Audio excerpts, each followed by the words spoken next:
eternos agradecimentos por tudo que fez pelo futebol, né, por todas as portas abertas que deixou para todos nós que viemos depois. Vida longa ao rei, parabéns. Não tem discussão, o Pelé é o número 1 do futebol, o rei do futebol. Isso pode soar estranho para você, mas com cada minuto deste vídeo vai ficar mais claro. A encarnação de ser o número 1, podemos concordar que o Pelé foi o primeiro. Ele foi o primeiro jogador a encantar todo mundo, em um tempo em que não havia internet, YouTube ou TV. O Pelé era a cara estampada na capa dos jornais. Ele atuou em filmes e até apareceu em Hollywood. O cara até cantava. Se eu pudesse mudar o mundo, veja o que eu faria. Pelé foi o primeiro jogador a transcender o esporte. Ele era conhecido em todo o mundo e usou sua fama para transformar os jogadores de futebol em celebridades. Ele é o modelo que moldou todos os jogadores modernos. E ainda nem começamos a falar de sua mágica dentro do campo. O Pelé era um atacante que voltava para pegar a bola. Ele também tinha os instintos artilheiros e o atletismo do Cristiano Ronaldo e toda a habilidade das mais elegantes lendas do esporte. Ele não tirava truques da cartola, ele era a cartola.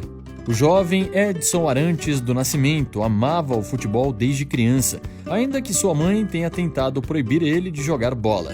Seu pai também amava o futebol, mas graves lesões interromperam sua carreira, o que fez com que toda a família crescesse na pobreza por causa de seu sonho interrompido. Então Pelé jogava descalço com bolas feitas de meias cheias de jornais e amarradas com barbante. Ele era criativo desde criança. Seu nome era Edson, em homenagem ao notável inventor Thomas Edison. O amor do Pelé pelo esporte era acompanhado por um talento nato e pela vontade de provar seu valor. Aos 15 anos, ele já jogava no Santos e começou a jogar pela seleção brasileira antes mesmo de completar 17 anos.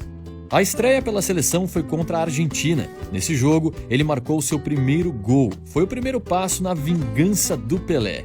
Em 1950, quando Pelé tinha apenas 10 anos, ele viu seu pai chorar inconsolavelmente ao ver o Brasil perder a final da Copa do Mundo para o Uruguai em casa. Ele fez uma promessa ao seu desolado pai. Eu me lembro de dizer a ele brincando, não chore pai, eu vou ganhar a Copa do Mundo para você. 14 anos depois, na Suécia, ele se tornou o jogador mais jovem a disputar uma Copa do Mundo. Então se tornou o mais jovem a dar uma assistência, o mais jovem a marcar, o mais jovem a ter hat-trick e o mais jovem a marcar 2 vezes na final. Você acredita nisso? O Pelé não tinha nem 18 anos e já tinha ganhado uma Copa do Mundo, marcando 6 gols em 4 jogos. No apito final, ele desabou no campo. Ele já tinha cumprido sua promessa e ele ainda tinha toda a sua carreira pela frente. Sobre sua carreira, você precisa entender uma coisa. Sim, Pelé jogou quase toda a sua carreira no Santos e nunca jogou na Europa. E não foi por falta de interesse dos gigantes europeus. Na verdade, um plano foi feito para impedir que ele jogasse na Europa, quando ele foi declarado Patrimônio Nacional. Após o sucesso em 1958, os olhos do mundo do futebol estavam voltados para Pelé. Real Madrid, Juventus, Inter e Manchester United estavam lutando para contratá-lo. Para impedir a transferência, o presidente brasileiro da época o declarou Patrimônio Nacional. Seria um crime contratá-lo. O fato de que ele nunca jogou oficialmente na Europa é uma fonte de críticas de analistas de futebol modernos. Já ouvimos antes, ele jogou numa liga de fazendeiros. Essa frase não é só falsa, é um insulto também. Podemos discutir por horas sobre o nível do futebol sul-americano ou sobre a importância de jogadores sul-americanos para times europeus, mas a realidade é que o futebol era completamente diferente na época. Transferências internacionais não eram a regra. Mesmo assim, quando um jogador sul-americano era convencido a se transferir para o exterior, normalmente ele era nacionalizado e não contava como um estrangeiro. Isso fazia com que eles pudessem jogar na seleção, como foi o caso de lendas como Di Stefano e Puskás na Espanha ou Sivori na Itália. Isso também fazia com que não houvesse um êxodo de talento, apenas os melhores dos melhores jogavam em cada continente. Imagine um cenário em que transferências intercontinentais não acontecessem. Neymar, Messi, Di Maria, Suárez, todos jogariam a Libertadores. Seria incrível! Na época em que o Pelé jogava a Libertadores, era assim. A Libertadores era tão competitiva quanto a Copa Europeia. E o Santos de Pelé mandava no continente. Eles ganharam 6 brasileiros, 10 paulistas e 2 Libertadores. Como eles já tinham conquistado a América, eles foram e se provaram para o mundo. Pelé levou o Santos à conquista de 2 Copas Intercontinentais, contra o Milan de Cesare Maldini, Rivera e Trapattoni, e contra o Benfica de Eusébio e Santano.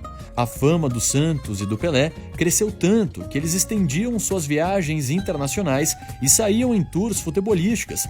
Já que todo mundo queria ver o Pelé jogar, o Santos capitalizou a experiência. Em 1959, o clube jogou 99 jogos nas Américas do Sul e Central e então partiu para a Bulgária, Bélgica, Países Baixos, Itália, Alemanha, Suíça e Espanha. Eles jogaram no mundo todo. Estávamos em demanda, escreveu Pelé em sua autobiografia. Os dirigentes estavam muito interessados em faturar. Em 1962, o Circo do Santos tinha chegado até a Inglaterra, a casa do jogo bonito, e Pelé deu um show para lotar estádios pelo país. Eric Todd, então correspondente do The Guardian, resumiu perfeitamente a admiração causada por Pelé. Quando se considera a quantidade de extremos usada para descrever um atacante qualquer neste país, torna-se ainda mais óbvia a futilidade de procurar novos extremos para descrever Pelé. Uma vez, jogando contra Sheffield Wednesday, o meio-campo rival Tommy Craig passou os últimos 10 minutos perseguindo Pelé pelo campo. Ele não estava tentando pegar a bola, ele estava tentando pegar sua camisa. Eu falei para o árbitro me dar um sinal quando ele estivesse prestes a apitar o fim do primeiro tempo, para que eu pudesse ficar ao lado do cara. Craig disse ao Daily Record. Quando o jogo acabou, eu agarrei o Pelé pela cintura até ele tirar a camisa. Outros jogadores ficavam desesperados para conseguir um souvenir do Pelé, numa época em que trocar camisas não era comum. Pelé se estabeleceu como uma estrela internacional, um herói que transcendeu o esporte, um homem que as pessoas pagavam para ver. A turnê mundial do Santos do Pelé inclui uma história como nenhuma outra, o dia em que eles pararam uma guerra. A Nigéria estava no meio de uma violenta guerra civil, quando Pelé desembarcou para jogar um amistoso contra a seleção local. Ambas facções concordaram em um cessar-fogo para que o jogo pudesse ocorrer e os nigerianos pudessem celebrar o rei do futebol. A Sua Majestade recebeu seu título ao conquistar o mundo com o Brasil, não uma ou 2, mas 3. Ele ganhou a Copa do Mundo em 1958 como um adolescente e fez parte do elenco de 1962, apesar de estar lesionado durante a maior parte da competição. 1970 no México seria sua última chance e seria uma despedida apropriada para Pelé, pois a seleção brasileira jogaria o melhor futebol já visto. Seria também um momento importante na história do futebol, pois 1970 foi a primeira Copa transmitida internacionalmente e a cores. Finalmente, o mundo inteiro veria Pelé em ação. Depois de ter ganhado tudo e marcado mais de 1000 gols, Pelé se aposentou. Mas não por muito tempo. Como dissemos, ele foi um pioneiro. Ele também foi a primeira estrela a levar seu talento aos Estados Unidos. Foi o ex-secretário de Estado, Henry Kissinger, que o convenceu a sair da aposentadoria e se juntar ao New York Cosmos. O Pelé foi fundamental em fazer o futebol relevante nos Estados Unidos. E a história resume a lenda. Pelé foi o primeiro jogador que agiu como um embaixador do esporte, Sua Majestade, que se sentava à mesa com papas, secretários de Estado e reis. Era amigo de Nelson Mandela e a rainha Elizabeth o nomeou cavaleiro, mesmo ele não tendo descendência britânica. Talvez seu maior título seja o mais simples. Vindo de um país que continua a produzir lendas, Pelé sempre será o melhor jogador brasileiro de todos os tempos. Sempre que um recorde for quebrado por Cristiano Ronaldo ou pelo Messi, ou no futuro pelo Haaland ou pelo Mbappé, é o recorde inicial do Pelé que eles estão quebrando. Vamos terminar com algumas palavras do rei. Como Cristiano Ronaldo disse, quando Pelé fala, o mundo ouve. Eu brinco com jogadores de hoje. They didn't love the team, they didn't love the game today, they love the money because they go to the Real Madrid or go to Santos or go to Arsenal or go to Manchester. They presentate. They say, "I love Manchester." Tomorrow he go to Madrid. They say, "I love Madrid. I love Madrid." They love it who pay a little bit more. You know, that is danger for the football.